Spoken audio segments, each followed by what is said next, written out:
When the whole nation had finished crossing the Jordan, the Lord said to Joshua, "Choose 12 men from among the people, one from each tribe, and tell them to take up 12 stones from the middle of the Jordan, from right where the priests are standing, and carry them over with you, and put them down at the place where you stay tonight."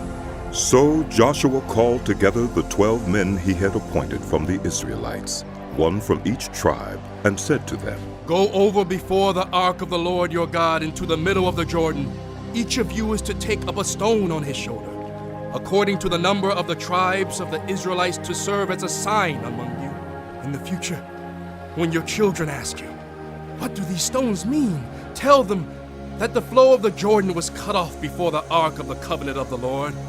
When it crossed the Jordan, the waters of the Jordan were cut off. These stones are to be a memorial to the people of Israel forever." So the Israelites did as Joshua commanded them.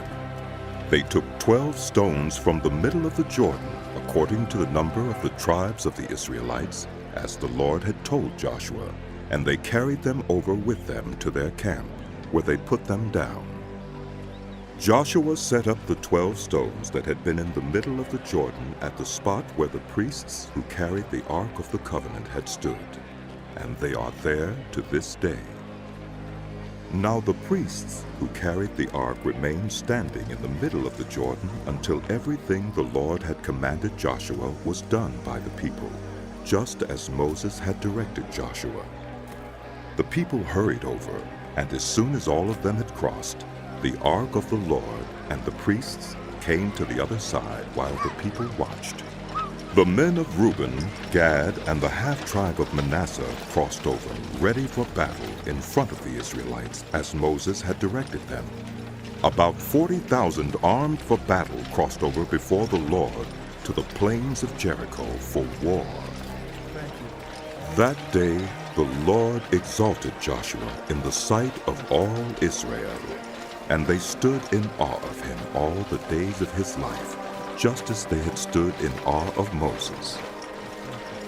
Then the Lord said to Joshua, "Command the priests carrying the Ark of the Covenant law to come up out of the Jordan." So Joshua commanded the priests. "Come up out of the Jordan."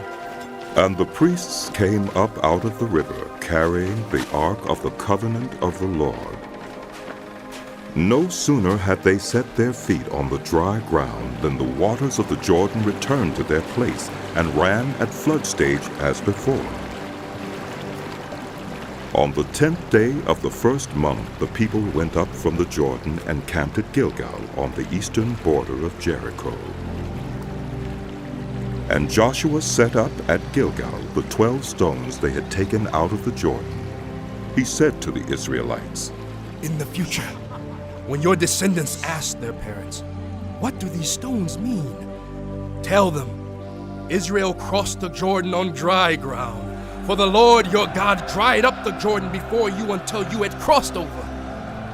The Lord your God did to the Jordan what he had done to the Red Sea when he dried it up before us until we had crossed over.